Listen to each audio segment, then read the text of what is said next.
దొంగలు ఉన్నారు, జాగ్రత్త. బస్టాండ్లో ఏంటంటే ఆ రోజు వర్షం పడుతుంది,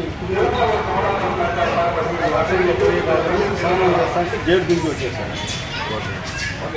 దానికి అడిగితే ఈయన మీద రఫ్గా పోయింది. నువ్వు ఇట్లుంటే నీకు దెబ్బతింటావు నువ్వు, అది వాడింది సార్ పిల్లలు దెబ్బతింటావు నువ్వు. సార్ వాళ్ళు వచ్చినారు,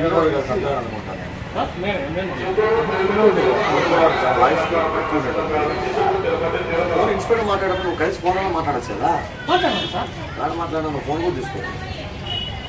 అది అతను ఏదో వాడు ఏదో నేను అర్జెంట్గా బెంగళూరు పోవాలంటాను, బైక్ ఉందని వాడు ఏడుస్తాను. సార్ ఒకవేళ మేము లేకుండా ఉన్నట్టు దిగాలి పొరవండి. నువ్వు కంప్లైంట్ చేయాలి కదా మిస్టర్. ఎవరు చెప్పాను కంప్లైంట్? అతను లోపలికి వస్తే సార్ ఎవరు కంప్లైంట్ చేసినావు? లోపలికి వస్తే కంప్లైంట్ చేయాలి కదా అంటున్నా. వాళ్ళు వచ్చినారు, టీసీ నేను పంపిస్తే వచ్చారు, నువ్వు ఎవరు చెప్పినావు? నీ సమస్య నాకు చెప్పాలి కదా. మరి బోర్డులో మీరు కనీసం మీరు కెమెరానే పెట్టుకోండి, ఇన్ని బైకులు పెట్టుకోండి, మీరు కెమెరానే పెట్టుకోండి. మీ సమస్య మాకు చెప్పాలి కదా. వచ్చుంటే మీరు మా చెప్తే తెలిసేది. సార్ మీరు నాన్ సార్ రూల్స్ తీసుకురండి ఒకసారి. మీకు ఎప్పుడు వేలం పడబడుతున్నారు కండిషన్ తీసుకోండి. మీరు వేలం పడబడినప్పుడు ఎందుకు మాట్లాడుతున్నారు? రూల్స్ ఏం మీకు పెట్టినారని తీసుకోండి సార్. తీసుకోండి. ఓకే, ఎవరు పడుతున్నారు తీసుకోమని.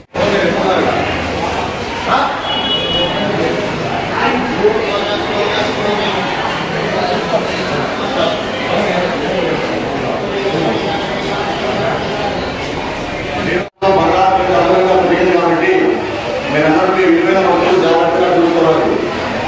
ముఖ్యంగా బస్సు ఎక్కి దిగేటప్పుడు మనందరూ దృష్టి సీటు పెట్టుకోవాలి. దొంగ దృష్టికి మన అర్థమై ఉండాలి. కాబట్టి మీరందరూ కూడా ఎక్కి దిగేటప్పుడు చాలా మంది బస్సులను మనం క్యారీ చేస్తున్నారు. ఆ బస్సులు కంటిన్యూగా పెట్టుకున్నారు, అది డైవర్స్ అయిపోతున్నాం. కాబట్టి దయచేసి ప్రయాణం వల్ల మీ విలువైన వస్తువులు బస్సులో క్యారీ చేయండి. లాకర్లో పెట్టుకోవడం చాలా ఉత్తమమని, లేదా మీరు నగ తీసుకొచ్చినప్పుడు సరైన జాగ్రత్త తీసుకోండి. గత 2-3 నెలలుగా 2-3 దుర్ఘటనలు జరిగినాయి. ఇక్కడ ప్రయాణికులు బంగారు తీసుకెళ్ళినప్పుడు వారి దొంగతనం కాపాడ్డాయి. కాబట్టి దయచేసి ప్రయాణికులంతా మీరు బస్సు ఎక్కి దిగేటప్పుడు మీ ప్రయాణంలో మీరు మీ తోడు ఎవరైతే ఉన్నారో వాళ్ళకి మాట చెప్పి పెట్టండి. అంతేకాని నిర్లక్ష్యంగా మీరు నగర తర్వాత మీరు కష్టంగా ఉంటుంది.